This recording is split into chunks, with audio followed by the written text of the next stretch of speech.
જય શ્રી કૃષ્ણ મિત્રો, ઉત્સવનો મહિમા ચેનલમાં આપનું સ્વાગત છે. મિત્રો, અખાત્રીજને અક્ષય તૃતીયા પણ કહેવામાં આવે છે. અખાત્રીજ એ હિન્દુ ધર્મમાં ઉજવવામાં આવતો ખૂબ જ શુભ તહેવાર છે.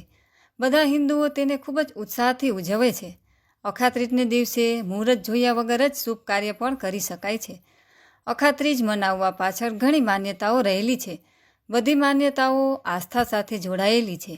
આજના વિડીયોમાં આપણે અખાત્રીજ એટલે કે અક્ષય તૃતીયા મનાવવા પાછળની જે માન્યતાઓ છે તેના વિશે વાત કરીશું. વિડીયો પસંદ આવે તો તેને લાઇક, શેર તથા સબસ્ક્રાઈબ જરૂરથી કરજો. પહેલી માન્યતા પ્રમાણે આ દિવસ પૃથ્વીના રક્ષક ભગવાન વિષ્ણુને સમર્પિત છે. હિન્દુ ધર્મની માન્યતા અનુસાર વિષ્ણુએ શ્રી પરશુરામના રૂપમાં પૃથ્વી પર અવતાર લીધો હતો. આ દિવસે વિષ્ણુ છઠ્ઠી વખત પરશુરામ રૂપમાં પૃથ્વી પર પ્રગટ થયા હતા અને તેથી જ આ દિવસને પરશુરામના જન્મદિવસ તરીકે પણ ઉજવવામાં આવે છે. ધાર્મિક માન્યતા પ્રમાણે વિષ્ણુજી ત્રેતા અને દ્વાપર યુગ સુધી પૃથ્વી પર અમર રહ્યા. પરશુરામ ઋષિ જમદગ્નિ અને રેણુકાના પુત્ર હતા, જે સપ્ત ઋષિઓમાંના એક હતા. તેમનો જન્મ બ્રાહ્મણ કુળમાં થયો હતો અને તેથી જ બધા હિન્દુઓ અક્ષય તૃતીયા અને પરશુરામ જયંતિ ખૂબ જ ધામધૂમથી ઉજવે છે. બીજી માન્યતા મુજબ ત્રેતાયુગની શરૂઆતમાં પૃથ્વી પર સૌથી પવિત્ર ગણાતી ગંગા નદી આ દિવસે સ્વર્ગમાંથી પૃથ્વી પર આવ્યા હતા. આ દિવસની પવિત્રતા આ ગંગા નદીના આગમનથી વધારે વધે છે. આ દિવસ હિન્દુઓના પવિત્ર તહેવારોમાં આવે છે.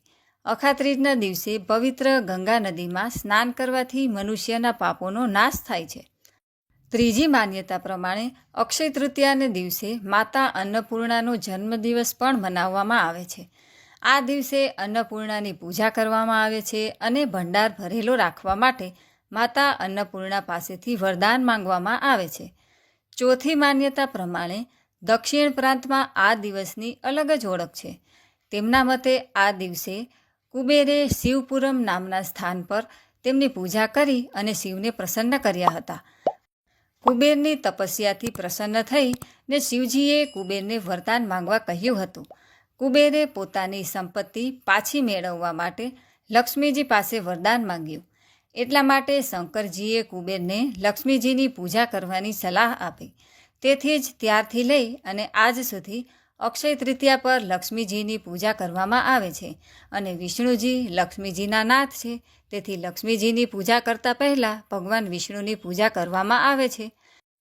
પાંચમી માન્યતા પ્રમાણે અક્ષય તૃતીયાના દિવસે મહર્ષિ વેદવ્યાસે મહાભારત લખવાનું શરૂ કર્યું હતું અને યુધિષ્ઠિરને આ જ દિવસે અક્ષય પાત્ર પણ મળ્યું હતું.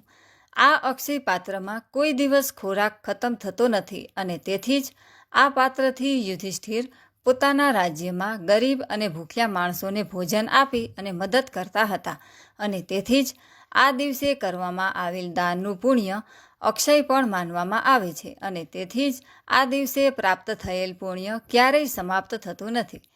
છઠ્ઠી માન્યતા પ્રમાણે અક્ષય તૃતીયાની એક કથા મહાભારતમાં પ્રચલિત છે. આ દિવસે જ દુશાસને દ્રૌપદીનું વસ્ત્રાહરણ કર્યું હતું.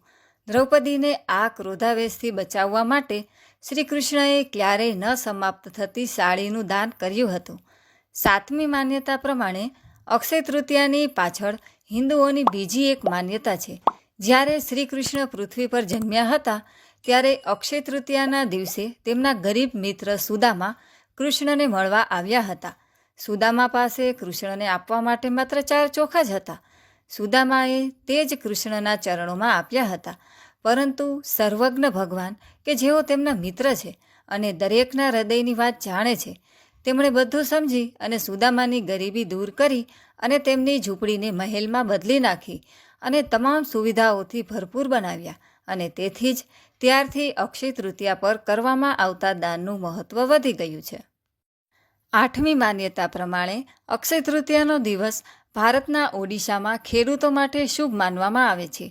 ઓરિસ્સામાં જગન્નાથપુરીની પણ રથયાત્રા આ દિવસથી કાઢવામાં આવે છે અને ખેડૂતો આ દિવસથી ખેતરોમાં ખેડાણ શરૂ કરે છે. તો મિત્રો, આ હતી અક્ષય તૃતીયા એટલે કે અખાત્રીજ મનાવવા પાછળની અલગ અલગ માન્યતાઓ. વિડીયો પસંદ આવ્યો હોય તો તેને લાઇક તથા શેર કરજો અને અમારી ચેનલને સબસ્ક્રાઈબ જરૂરથી કરજો. સર્વે ભક્તોને મારા જય શ્રી કૃષ્ણ.